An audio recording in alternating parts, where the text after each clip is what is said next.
अपने पति एसआई धोखा खाने के बाद अब मुझे किसी एक ऐसे इंसान की तलाश थी जो मुझे समझे और मायूस। मुझे बस एक ही इंसान चाहिए था जो मेरा हो, मेरी केयर करे। मैं भी उसकी केयर करना चाहती थी और इसके लिए अब मैं एक ऐसे इंसान की तलाश में थी जिसकी उम्र 28 एसआई 42 साल हो, क्योंकि मैं 35 साल की विवाहित नारी थी और अभी तक मेरी कोई संतान भी नहीं थी। मेरी कहानी मेरी जिंदगी में बड़ी ही रोचक रही है और हर तथ्य घटना किसी न किसी बात ऐसा ही जुड़ी है। मेरा पति मेरे ही संग की औरतों के साथ फ्लर्ट करता रहा, जिसका मुझे उन्होंने भी नहीं बताया, और मेरे संग की वो औरतों भी किसी ऐसा ही कम नहीं थी। उन्हें भी उसके साथ रंग रलियां मनाने में मजा आ रहा था। जब मुझे ये बात पता चली तो मैंने खुद ही अपने संग की औरतों पर नजरें रखनी शुरू कर दी। बात उस समय की है जब मैं और मेरे पति के बीच बहुत प्यार हुआ करता था। हम दोनों की लव मैरिज थी और हम दोनों एक दूसरे ऐसा ही पूरे खुले टा दिल में कुछ नहीं रखते टा और एक दूसरे को सब कुछ बता देते टा। शायद इसी कारण हम दोनों के बीच इतना प्यार था। हम दोनों एक दूसरे के दिल की आवाज सुन सकते टा। हम दोनों अलग अलग कंपनी में काम करते टा। एक अच्छी बात हम दोनों की थी कि मेरे पति को खाना बनाना भी आता था। तो अगर किसी दिन मेरा खाना बनाने का मूड नहीं होता तो उस दिन वो रसोई संभाल लेते। मेरे घर में मेरी संग की औरतों का भी आना लगा रहता। मेरे पति भी उनसे बातें करते और बहुत मजाक किया करते। मुझे भी अच्छा लगता, लेकिन ना जाने कब मेरे पति ने मेरी उन सहेलियों ऐसा ही आंख मिचौली खेलनी शुरू कर दी और धीरे वो मुझसे कभी कभी बातें भी छुपाने लगे। मुझे कोई अंदेशा नहीं था और अब उनका मेरी संग की औरतों के घर अकेले जाना भी शुरू हो गया, जिसका मुझे पता भी नहीं चला।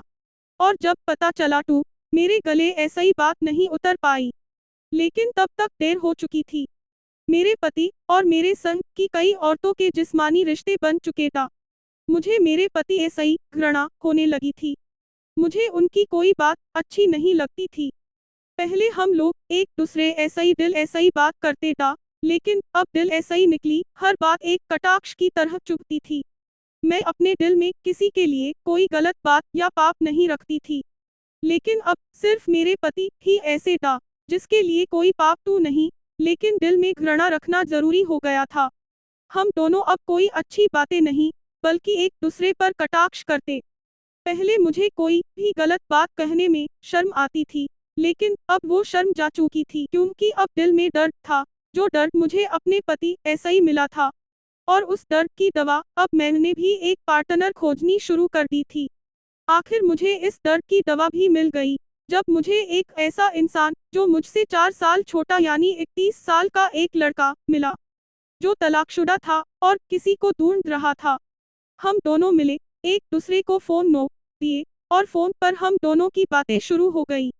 हम दोनों एक दूसरे ऐसा ही मिलते, एक दूसरे को सुनते और जिंदगी बिताने लगे। हम दोनों के बीच कुछ अच्छी बातें, चुटकुले, गंडे, अच्छे दोनों चलते। हम दोनों अब एक दूसरे को समझने लगे ता।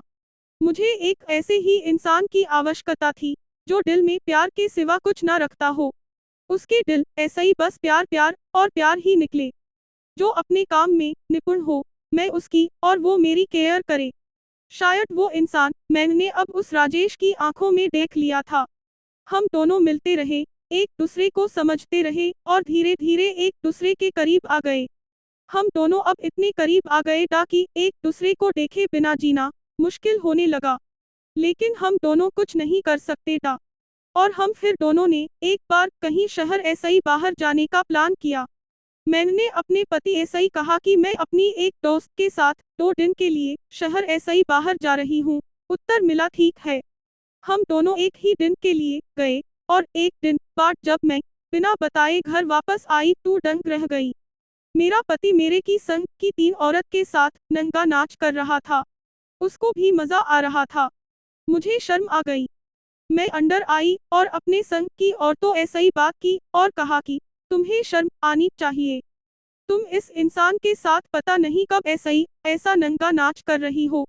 इतना कहकर मैं अपने कमरे में चली गई और अब अपने पति ऐसा ही तलाक लेने ऐसा ही का फैसला कर लिया। 1 डेढ़ साल में हम दोनों को तलाक मिल गया और मैंने अब अपने उस नए बॉयफ्रेंड राजेश ऐसा ही शादी कर ली। हम दोनों की शादी हुए 2 साल हो चुके हैं और अब मेरा एक बच्चा भी है। हम दोनों अब अपनी नई जिंदगी में बहुत खुश हैं।